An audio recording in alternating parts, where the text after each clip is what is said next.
Se eu tiver condições financeiras de comprar uma casa ou um carro, um super carro, ou ambos, estarei errando por adquirir? Não para ostentar, mas porque gosto de conforto? Muito boa essa sua pergunta.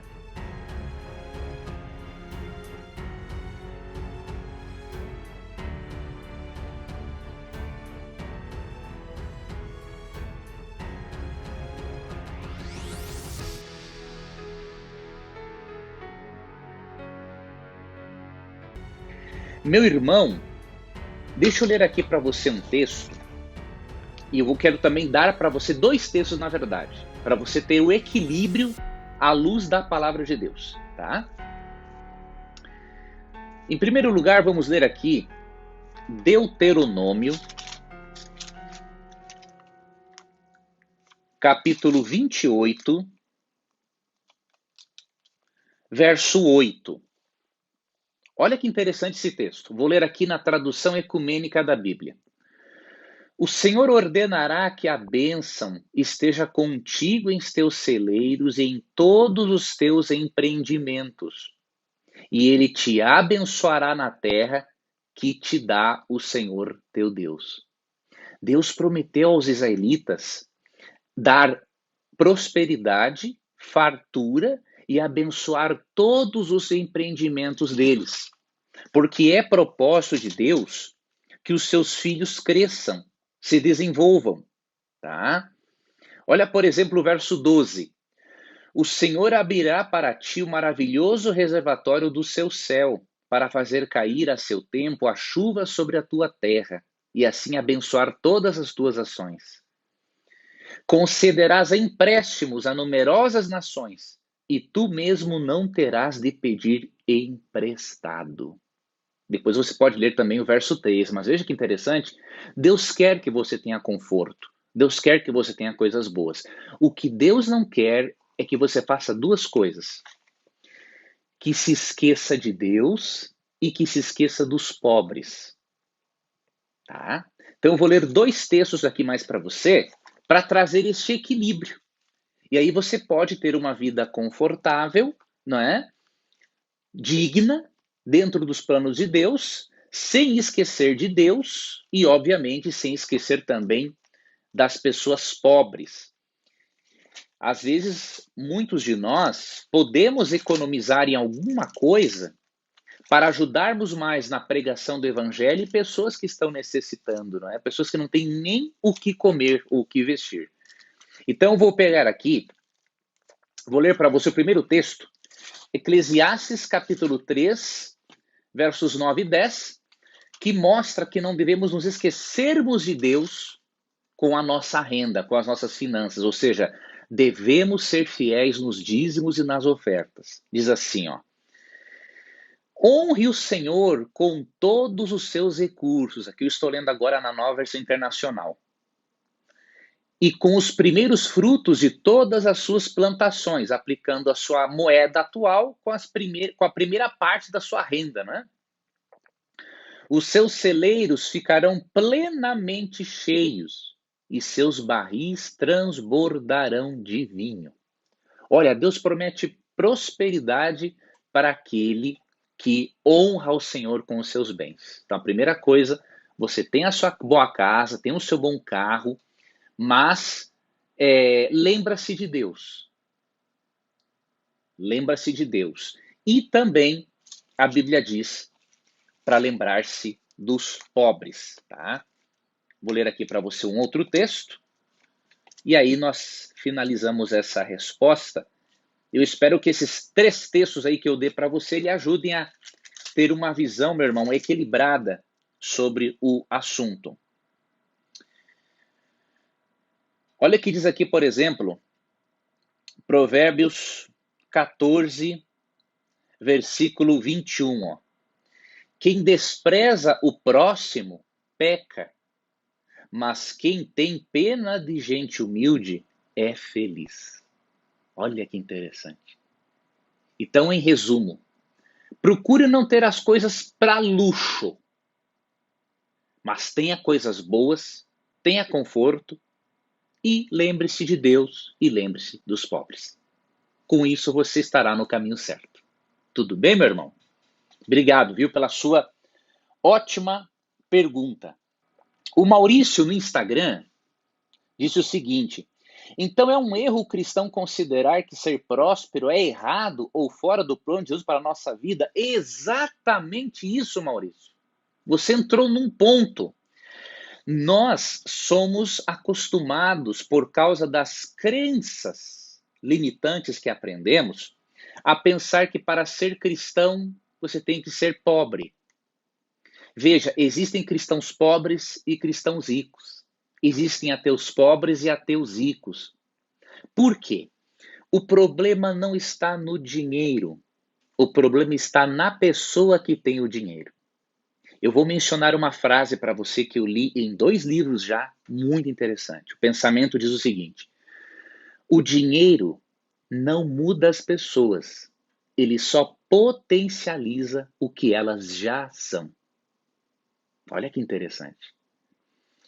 Então, se você é um filho de Deus, Deus quer que você tenha prosperidade. Pode acontecer de você não estar preparado ou preparada para algumas bênçãos e como um pai amoroso diz assim, filho, este presente eu vou te dar depois, lá pelo seu aniversário, digamos assim, como um exemplo, tá? Agora, o cristão não precisa ter medo de ter dinheiro, o cristão tem que ter medo de amar o dinheiro. São duas coisas diferentes, não é? Quando Jesus fala do dinheiro, ele fala para não amá-lo, mas ele não diz que não é para tê-lo. Então, amar é uma coisa, ter dinheiro é outra. Quando você faz a coisa correta, você tem o dinheiro no bolso e Cristo habitando no trono do coração. Se você fizer o contrário, aí está feita a destruição. Tá? Então, realmente, o propósito de Deus é que os seus filhos sejam prósperos. Para você ter uma ideia, meu irmão, aqui no texto de Deuteronômio 28 que eu li, versos 8 e 12, eu vou ler também o verso 13 só para você ver uma coisa. O propósito de Deus era abençoar o seu povo, para que o seu povo, através das bênçãos espirituais e materiais, atraíssem os pagãos para a adoração ao verdadeiro Deus. E no verso 13, olha o que Deus diz, ó. O Senhor te destinará ao primeiro lugar, não o último. Irás sempre mais alto e não descerás, porque terás escutado os mandamentos do Senhor teu Deus. Olha que interessante. Em outras traduções diz assim: você será a cabeça e não a cauda. Então Deus quer prosperar os seus filhos. Verso 8, ó. O Senhor ordenará que a bênção esteja contigo em teus celeiros, em todos os teus empreendimentos. E ele te abençoará na terra, que te dá o Senhor teu Deus. Tá? Alguns cristãos às vezes argumentam o seguinte: mas os apóstolos foram pobres. Veja, não, nem todos recebem o chamado para serem apóstolos. Os apóstolos tinham um ministério itinerante, mas eram 12 apóstolos. Tá? E os discípulos, quando enviados, né, de 2 em 2, Jesus disse assim, ó, não levem alimento, não levem outra coisa, mas o que derem para vocês recebam, porque digno é o trabalhador do seu salário. Então, Cristo queria que os seus filhos tivessem as coisas. Tá?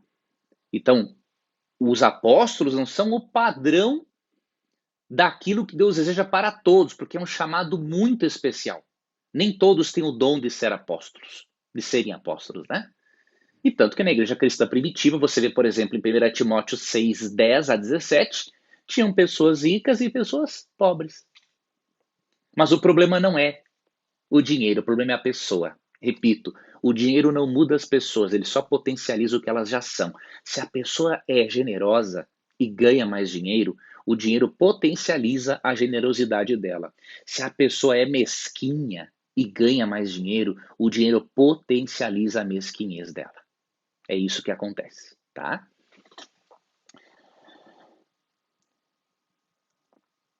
Vamos ver aqui. Ó, aqui eu já respondi a pergunta, então, do Edenilson, né? Adenilson, por que os apóstolos nenhum era rico? Né? Porque ali era um outro chamado.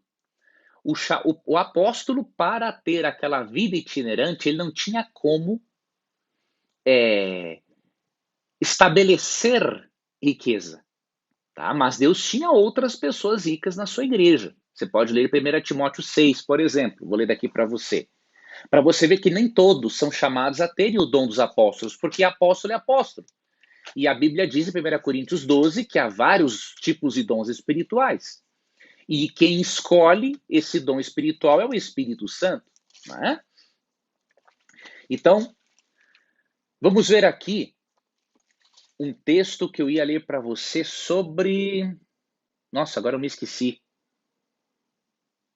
Bom, a explicação que eu dei, não é? Então, é que os apóstolos foram chamados com um dom especial. Ah, lembrei o texto.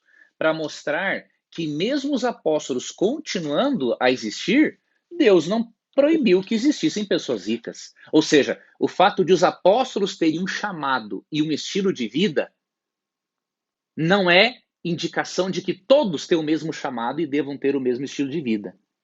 Isso é só a quem é dado, para quem é capacitado.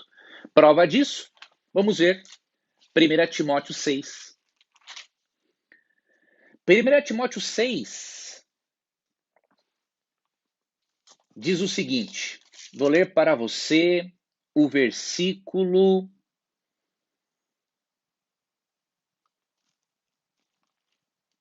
17. Isso mesmo, olhem bem. Olha o 17. Ordene aos que são ricos no presente mundo, ele está falando isso para Timóteo, tá? Que não sejam arrogantes. Aqui não diz que deixem de ser ricos, né? Presta atenção no texto.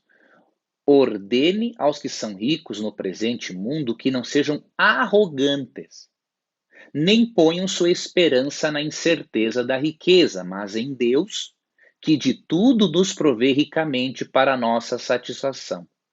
Ordene-lhes que pratiquem o bem, sejam ricos em boas obras, generosos e prontos a repartir. Dessa forma, eles acumularão um tesouro para si mesmos, um firme fundamento para a era que há de vir, e assim alcançarão a verdadeira vida. Então, Deus aqui, o apóstolo Paulo, que tinha o seu estilo de vida e os recursos financeiros que ele tinha era porque a igreja o mantinha, como lemos em Filipenses 4, 16 a 19, ele aqui não diz para os ricos deixarem de serem ricos, e não diz que todas as pessoas devem ser como os apóstolos. Ok? Agora, ele adverte, não é?